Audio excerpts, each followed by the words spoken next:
Mes amis, bien le bonjour. Nouvelle escalade dans l'horreur, dans le conflit au Moyen-Orient, avec hier et aujourd'hui des appareils d'usage courant d'apparence inoffensive ont commencé à exploser. Hier, c'était des pagers, qui sont des systèmes de communication par messagerie. Aujourd'hui, c'était des iPhones, des panneaux solaires. Demain, ça sera peut-être des ordinateurs portables ou autre chose. Mais en tout cas, je ne suis pas là pour parler du conflit au Moyen-Orient. C'est un conflit éternel qui a existé depuis toujours, qui existera pour toujours. Mais aujourd'hui, j'aimerais vous parler de ce qui vient de se passer dans le contexte de son impact sur l'aviation. Et j'ai aucun doute que les autorités aéronautiques européennes, américaines, comme la FAA ou autres, vont agir, vont bouger pour prendre des mesures. Je ne sais pas quelle apparence ces mesures prendraient, mais il y a clairement un impact sur la sécurité aérienne et c'est pour ça que je suis là. Alors, il faut savoir une chose.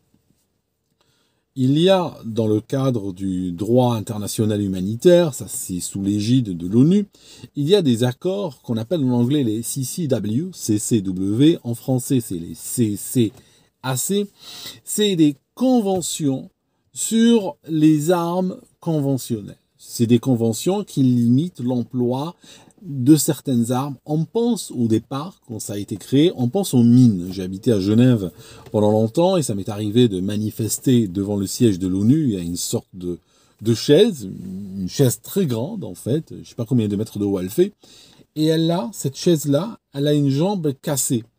Cette jambe est cassée pour un petit peu symboliser, n'est-ce pas, les dégâts que font les mines antipersonnelles, souvent des années après la fin d'un conflit. Quand j'étais enfant, quand j'étais plutôt ado en Algérie, j'étais au lycée, et je me rappelle d'un gamin qui était parti en week-end avec sa famille. En montagne, ils ont trouvé une sorte de plaque en métal, un truc circulaire qui effleurait à peine du sol. Il était rouillé, n'est-ce pas? Et puis, ils ont voulu savoir ce que c'était. Donc, ses enfants ont commencé à le déterrer, et lui en particulier, il utilisait une pierre, il a commencé à taper dessus pour le faire bouger. C'était une mine qui datait soit de la guerre d'Algérie, 1954-1962, soit potentiellement peut-être de la Deuxième Guerre mondiale, je ne sais pas. Probablement de la guerre d'Algérie. Elle a explosé. Il est venu plus tard au lycée, il n'avait plus de main. Donc pour vous dire, ce genre de mines, quand elles sont distribuées de manière large, eh bien, ceux qui les ont lancées vont en perdre le contrôle, tout simplement. Et on n'a pas de garantie qu'ils vont frapper des belligérants, des militaires ou des civils.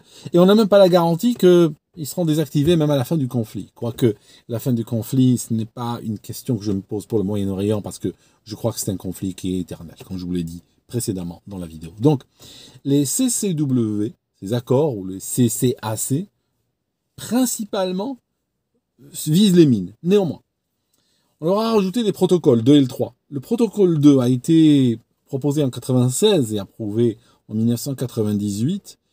Et lui, il interdit les pièges. Il interdit les pièges, principalement des objets d'usage courant, des objets d'apparence inoffensive. Je vous donne un exemple, je vais vous donner le lien d'ailleurs du protocole 2, hein, c'est le protocole additionnel 2, il s'appelle comme ça.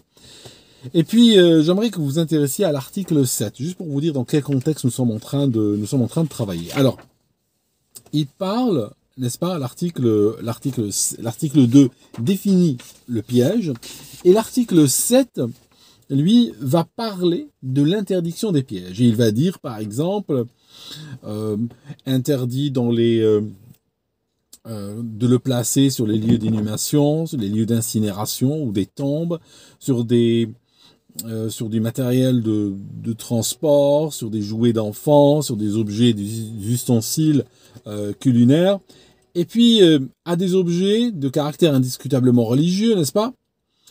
Et on va avoir, à un moment donné, dans l'alinéa 2, il est interdit d'employer des pièges ou d'autres dispositifs qui ont l'apparence d'objets portatifs inoffensifs.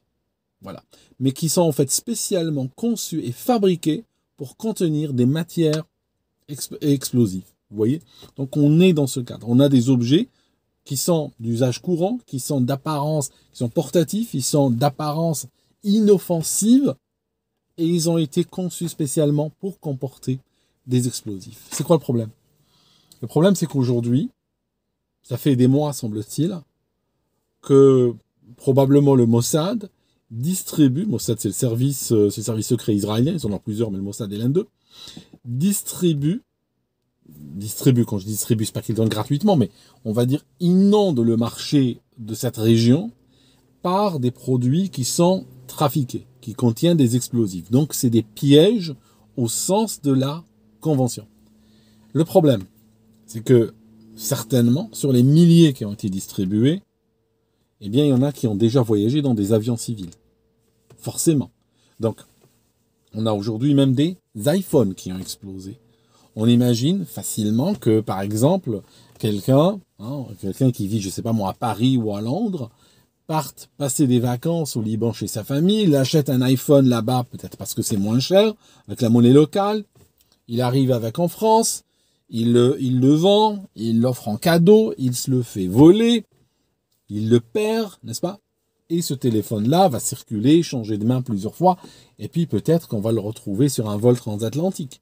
On va le retrouver n'importe où. Et il peut exploser. Donc déjà, si on lit la chose de manière probabilistique, il est certain que des appareils pleins d'explosifs ont déjà voyagé dans des vols internationaux. Voilà, donc ça, c'est quelque chose qu'on peut pas, je pense qu'il est très difficile de nier. Autre chose, ces appareils, est-ce qu'ils ont tous explosé? C'est-à-dire qu'hier, des pagers ont explosé. Mais est-ce qu'ils ont tous explosé? Peut-être pas. C'est quoi le système d'explosion? Peut-être, est-ce que c'était un timer? Est-ce que c'est un signal qu'ils reçoivent? Si un pager était dans une cage de Faraday, si un pager n'avait pas de batterie, n'était pas chargé, ben il va pas exploser, mais peut-être qu'il explosera la prochaine fois qu'il sera utilisé. Et des objets de cette manière-là, de cette conception, de cette facture, peuvent exploser dans les mois, voire même dans les années qui viennent. Ils peuvent exploser à n'importe quel endroit, en tuant n'importe qui.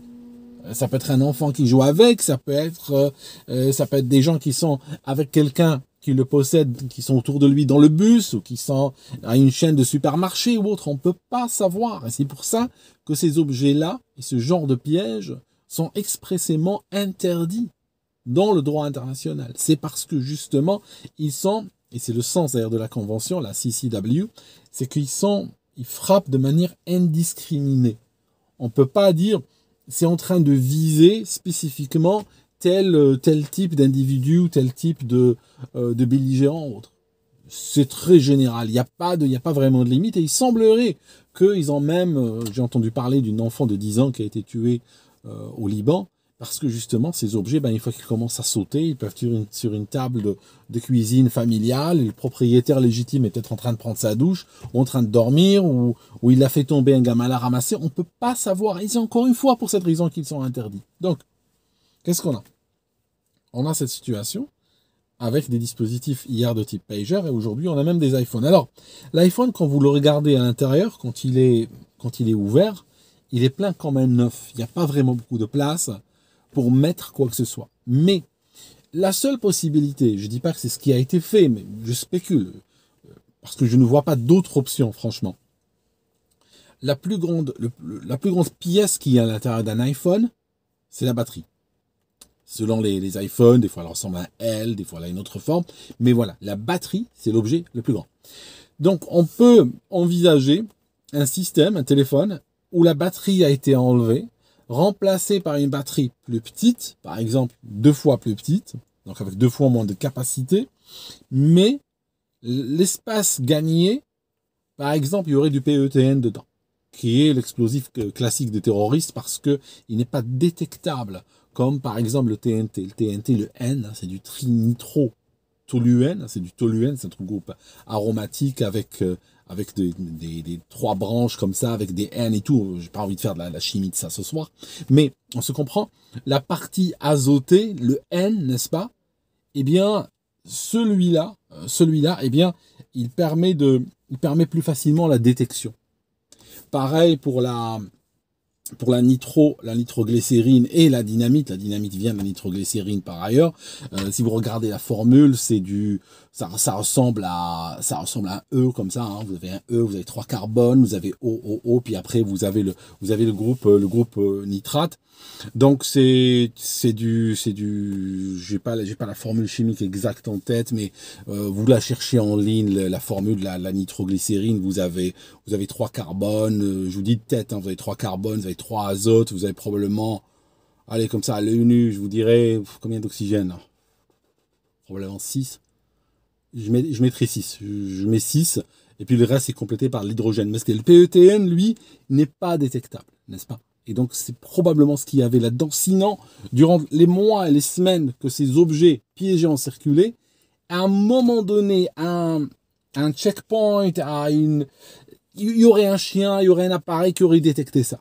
Or, le problème, c'est qu'aujourd'hui, ça a été fabriqué par un acteur étatique, et c'est bien fabriqué, et c'est indétectable, c'est puissant, et probablement, il y aura plein de téléphones qui n'ont pas explosé, qui ont changé de main, tout ça, qui peuvent se retrouver aujourd'hui sur n'importe quel type d'avion, y compris des avions civils. Vous voyez l'embrouille, vous voyez la situation? C'est là où on en est aujourd'hui. Et c'est pour ça que ce genre, encore une fois, ce genre d'objets, ce genre de pièges sont interdits. Donc, on va voir un petit peu comment les autorités vont réagir. Mais je peux vous dire, c'est extrêmement, extrêmement inquiétant. Et je ne peux pas m'empêcher de réfléchir. Il serait passé quoi si par exemple l'un de ces appareils, porté par quelqu'un qui ne sait pas que l'appareil est piégé, que l'appareil comporte des explosifs, avait explosé dans par exemple, je sais pas moi, un 747 ou un 777 ou un Airbus à l'altitude de croisière. On aurait dit quoi par la suite? On aurait trouvé quelqu'un, soit du Hezbollah, soit peut-être même pas, hein, peut-être juste un Libanais qui l'a acheté second hand, n'est-ce pas, dans un magasin ou autre. Et on aurait dit, ben voilà, c'était un attentat terroriste, un Libanais est monté, il est radicalisé, il avait planqué de l'explosif dans son téléphone portable et il l'a fait sauter de cette manière-là, il a fait un trou dans l'avion et puis ça a fait des compressions explosives. Vous voyez le genre? Vous voyez le genre de scénario? C'est pour ça que très souvent, et c'est ce que vous voyez sur ce canal, toutes les histoires sont piloté vraiment par des preuves. Il faut vraiment, vraiment des preuves. C'est comme le MH370. On n'a pas le droit de spéculer sur ces choses-là si on n'a pas vraiment des preuves très solides sur la table. Parce que parfois, un train peut en cacher un autre, comme on dit. Voilà, mes amis. Merci d'avoir écouté jusque-là. Observons la réaction des autorités aériennes, FAA, peut-être même cette nuit, peut-être demain. Regardons aussi ce que feront les Européens.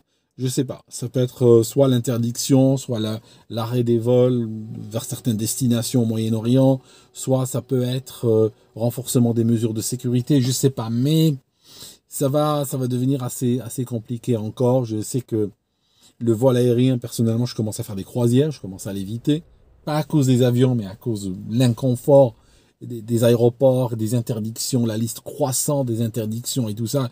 Je préfère prendre un navire et puis me relaxer et puis voyager lentement. Et là, je pense qu'on ira encore vers une autre escalade dans la psychose. Merci mes amis d'avoir écouté jusque-là et je vous mettrai à jour si jamais il y a du nouveau. À très bientôt.